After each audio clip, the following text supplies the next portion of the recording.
Hi welcome to my YouTube channel टेकजीन। पिछली video में हम लोगों ने डायनेमिक राउटिंग के बारे में पढ़ा था। हमने देखा था कि डायनेमिक राउटिंग क्या होती है, कैसे हम यूज़ पैरम का हुक यूज़ करके डायनेमिक राउटिंग परफॉर्म कर सकते हैं। ये सारी चीज़ हमने पिछली वीडियो में कवर कर ली थी। अगर आप लोगों ने अभी तक पिछली वीडियो नहीं देखी तो काइंडली पिछली वीडियो को ज़रूर देख लेना।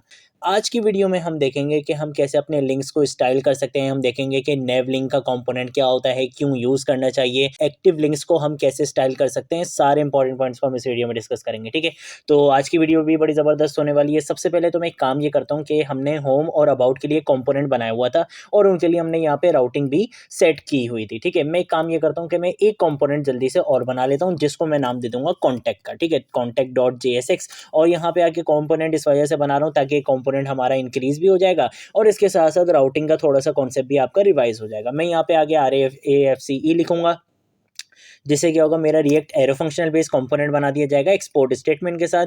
डिफ की जगह रिएक्ट फ्रेगमेंट का कॉन्सेप्ट यूज़ करूंगा। यहाँ पर आकर एक H2 का टैग लगाऊंगा और इस पर मैं लिख दूंगा कॉन्टैक्ट, ठीक है। कंट्रोल S से करूंगा सेव, नैव बार में आऊंगा और यहाँ पर आकर एक और लिंक बनाऊंगा और इस लिंक का नाम मैं यहाँ पे रख दूंगा क्या, कॉन्टैक्ट। और मैं बोलूंगा कि जब इस लिंक पर क्या किया जाए, क्लिक किया जाए, तो आपने URL क्या सेट कर देना है, कॉन्टैक्ट सेट कर देना है, ठीक है। कंट्रोल S से करूंगा सेव और यहाँ पे आके इस URL के लिए एक राउट बना लूंगा, ठीक है। मैं यहाँ पे कंट्रोल D से इसको कॉपी लाइन डाउन करूंगा। यहाँ पे बोलूंगा कि भाई अगर राउट क्या हो जाए, ये सेट हो जाए, तो आपने क्या करना है, कॉन्टैक्ट वाला कंपोनेंट कॉल करवा लेना है, ठीक है। तो जैसे एंटर प्रेस करूंगा तो कॉन्टैक्ट वाला कंपोनेंट यहाँ पे इंपोर्ट भी हो चुका है और मैंने इसको यहाँ पे नीचे कॉल भी करवा लिया है, ठीक है। कंट्रोल S से सेव करूंगा, आपको यहाँ पे चल के दिखाऊंगा तो देखो मेरी एप्लीकेशन कुछ इस तरह से आपको नजर आ रही है, ठीक है। मैं यहाँ से कंसोल क्लोज भी कर देता हूँ। होम पे क्लिक करूंगा, होम कंपोनेंट आ जाएगा। अबाउट पे क्लिक करूंगा, अबाउट कंपोनेंट आ जाएगा। कॉन्टैक्ट पे क्लिक करूंगा, कॉन्टैक्ट कंपोनेंट आ जाएगा, ठीक है। तो इस तरह से ये मेरे सारे लिंक्स काम कर रहे हैं। अगर आप लोगों ने अभी तक इस रिएक्ट की प्लेलिस्ट को एक्सेस नहीं करा है तो भाई जल्दी से इस रिएक्ट की प्लेलिस्ट को एक्सेस कर लो, ज़्यादा से ज़्यादा शेयर करो। इसके साथ साथ अगर इस रिएक्ट राउटर की प्लेलिस्ट को एक्सेस नहीं करा है तो इस प्लेलिस्ट को भी ज़रूर एक्सेस कर लो, ठीक है। हम आ जाते हैं यहाँ पर। अब फॉर एग्जाम्पल मुझे क्या करना है, मुझे इस नैव बार के अंदर ये जो लिंक्स हैं, मुझे इनको क्या करना है, स्टाइल करना है। तो जब भी आप अपने लिंक्स को क्या करोगे, स्टाइल करोगे, तो आपके लिए सबसे बेस्ट चीज़ क्या है कि आप यहाँ पे लिंक कंपोनेंट यूज़ नहीं करो, बल्कि क्या यूज़ करो, नैव लिंक कंपोनेंट यूज़ करो। और उसका रीज़न क्या है, वो आपको कुछ एक्स्ट्रा फीचर्स भी प्रोवाइड करता है। अब वो एक्स्ट्रा फीचर्स क्या होते हैं, जैसे फॉर एग्जांपल एक मेन फीचर अगर मैं आपको दिखाऊं, अभी देखो मैं होम कंपोनेंट पर हूं। अब मुझे पता नहीं चल रहा है कि यार मेरा कौन सा कंपोनेंट क्या है सिलेक्ट है। अगर मैं इस चीज़ को ना देखूं, मुझे क्या होना चाहिए, मुझे यहाँ पे लिंक्स को देख कर ही पता चल जाए कि मेरा कौन सा लिंक एक्टिव है अभी, ठीक है। अगर मैं अबाउट पे जाता हूँ तो देखो मुझे यहाँ लिंक्स को देख के पता नहीं चल रहा कि मेरा कौन सा लिंक अभी एक्टिव है। तो जब आप इस तरीके के फीचर्स को अप्लाई करना चाह रहे होते हो, इस तरीके की स्टाइलिंग को अप्लाई करना चाह रहे होते हो, तो फिर आप यहाँ पे लिंक कंपोनेंट यूज नहीं करते, बल्कि क्या यूज करते हो, नेव लिंक कंपोनेंट यूज करते हो। मैं यहाँ पे क्या करूंगा, सिंपल इस नेव लिंक को यहाँ पे लिंक की जगह रिप्लेस कर दूंगा। कंट्रोल C करूंगा, यहाँ पर आऊंगा, कंट्रोल V से इसको पेस्ट कर दूंगा, यहाँ पे भी कंट्रोल V से पेस्ट कर दूंगा और यहाँ पे भी कंट्रोल V से पेस्ट कर दूंगा और कंट्रोल S से सेव करूंगा। चलकर देखूंगा कि क्या अभी सारी चीजें सही से काम कर रही हैं। तो देखो ये सारे लिंक्स मेरे बिल्कुल सही से काम कर रहे हैं। तो इससे हुआ क्या कि हमने यहाँ पे लिंक कंपोनेंट को नेव लिंक कंपोनेंट से रिप्लेस कर दिया ताकि हम इस पर इजीली क्या कर सकें, स्टाइलिंग अप्लाई कर सकें। अब कैसे कैसे स्टाइलिंग अप्लाई कर सकते हैं वो देख लेते हैं। सबसे पहले तो फॉर एग्जाम्पल मैं यहाँ पर आकर अपने इस URL को क्या दे दूंगा, एक क्लास दे दूंगा, ठीक है ना। तो मैं यहाँ पे क्लास दे दूंगा, क्लास में इसको दे देता हूँ फॉर एग्जाम्पल नेव के नाम से, ठीक है। और मेरे ये जो लिंक्स है ना, इनको भी मैं क्लास देना चाहता हूँ, ठीक है। तो मैं यहाँ पर आऊँगा और VS कोड की मल्टी कर्सर फंक्शनैलिटी का यूज़ करूँगा, ऑल्टर की प्रेस करूँगा और जहाँ जहाँ पर क्लिक करूँगा वहाँ वहाँ क्या आ जाएंगे, मल्टी कर्सर्स आ जाएंगे। यहाँ पर आकर मैं लिख दूंगा क्या, क्लास नेम लिख दूंगा और इनको मैं क्लास क्या दूंगा, फॉर एग्जाम्पल इनको मैं क्लास दे देता हूँ नेव डैश लिंक की, ठीक है। नेव डैश लिंक की मैंने इनको यहाँ पे क्लास दे दी। कंट्रोल S से करूँगा सेव। हमारी जो CSS की फाइल है app.css की, मैं इसी फाइल में आऊँगा और यहाँ पर आकर सबसे पहले तो क्या करूँगा, नेव को स्टाइल करूँगा, ठीक है। तो मैं यहाँ पर आकर डॉट नेव लिखूंगा और मैं बोलूँगा कि भाई सबसे पहले क्या कर दो, डिस्प्ले का क्या कर दो, फ्लेक्स कर दो। JCC यानी जस्टिफाई कंटेंट क्या कर दो, सेंटर कर दो। AIC यानी कि अलाइन आइटम्स क्या कर दो, सेंटर कर दो। तो ये क्या हो जाएगा, बिल्कुल सेंटर में आपको शो हो जाएंगे, ठीक है। तो देखो ये बिल्कुल सेंटर में यहाँ पर आ चुके हैं। अब उसके बाद डॉट नेव डैश लिंक, ये वाली जो क्लास है जो मैंने अपने लिंक्स को दी है, इनमें मैं क्या करूँगा, मैं यहाँ पर आकर सिंपल क्या बोलूँगा कि सबसे पहले तो क्या कर दो, इनका कलर चेंज कर दो, ठीक है। तो फॉर एग्जाम्पल मैं इनका कलर दे देता हूँ यहाँ पे येलो ग्रीन दे देता हूँ, ठीक है। ऐसा कलर दे रहा हूँ जो आपको वहाँ पे कलर चेंज होता हुआ दिखे भी। और इसके साथ साथ TDN लिखूंगा, यानी कि टेक्स्ट डेकोरेशन नन, जो अंडरलाइन आ रही है वो भी ना आए। कंट्रोल एस से सेव करूंगा, यहाँ पर आऊंगा तो देखो यहाँ पे इनका कलर्स भी चेंज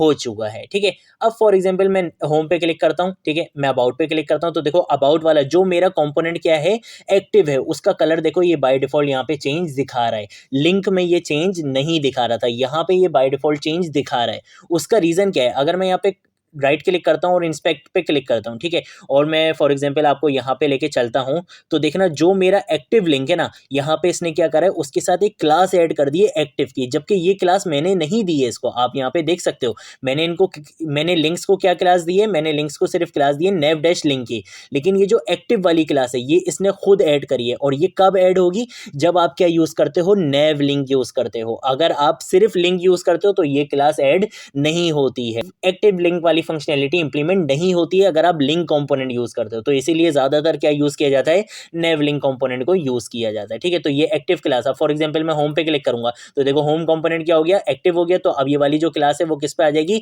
होम वाले पे आ जाएगी। देखो ये होम वाले पे यहाँ पे शो हो रही है, ठीक है। तो इस तरीके से ये जो एक्टिव क्लास होती है ये बिल्ट इन होती है, ये बिल्ट इन होती है, जो ये नेव लिंक का फीचर आपको प्रोवाइड करता है। अब फॉर एग्जांपल मुझे ये कलर पसंद नहीं है, मैं चाहता हूं कि भाई जो लिंक एक्टिव हो उसका कलर रेड हो फॉर एग्जांपल, ठीक है। तो उसके लिए मैं सिंपल क्या करूंगा, मुझे पता है कि एक्टिव वाली क्लास तो उस लिंक पर अप्लाई कर दी जाएगी, जो भी लिंक क्या होगा एक्टिव होगा। तो मैं सिंपल यहाँ पर आऊंगा, तो मैं सिंपल यहाँ पे बोलूंगा कि भाई नेव के अंदर जो भी डॉट एक्टिव की जो भी क्लास है आपने उस पर क्या स्टाइलिंग अप्लाई करनी है, मैं बोलूंगा कि भाई उसका कलर क्या कर दो, रेड कर दो। कंट्रोल एस से करूंगा यहाँ पे सेव, और अब आपको यहाँ पे चल के दिखाऊंगा। तो देखो अब जो भी लिंक एक्टिव होगा उसका कलर क्या हो जाएगा, रेड हो जाएगा। तो इस तरह से आप जो है वो अपनी मर्जी का कोई भी कलर यहाँ पे दे सकते हो, कोई भी स्टाइलिंग आप कर सकते हो, जो भी आप एक्टिव पे स्टाइलिंग करना चाहो, बैकग्राउंड कलर चेंज करना चाहो, कुछ भी करना चाहो वो आप कर सकते हो।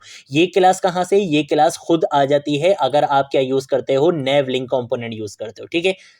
तो ये चीज़ तो अब आपको समझ में आ चुकी है, ठीक है। अब एक और चीज़ मैं आपको समझा देता हूँ जो बहुत ज़्यादा इंपॉर्टेंट है, वो ये है कि देखो स्टाइलिंग आप सिर्फ इसी तरह से अप्लाई नहीं कर सकते, जबकि ये जो तरीका है ये सबसे ज़्यादा सिंपल है कि आपको पता है कि एक एक्टिव क्लास अप्लाई कर दी जाती है, आप उसको CSS की फाइल में आओ और उसको आके स्टाइल कर दो। लेकिन एक और तरीका है जो रिएक्ट राउटर डॉम की ऑफिशियल वेबसाइट पर भी है, और मैं आपको वो बता देता हूँ, आप वो बहुत कम यूज़ करोगे, आपको भी ज़्यादातर यही आसान लगेगा, आप यही चीज़ यूज़ करोगे, लेकिन उसके बारे में आपको नॉलेज होनी चाहिए, इस वजह से मैं वो आपको बता देता हूँ। हो सकता है कि आपसे इंटरव्यू में ही पूछ लिया जाए, ठीक है।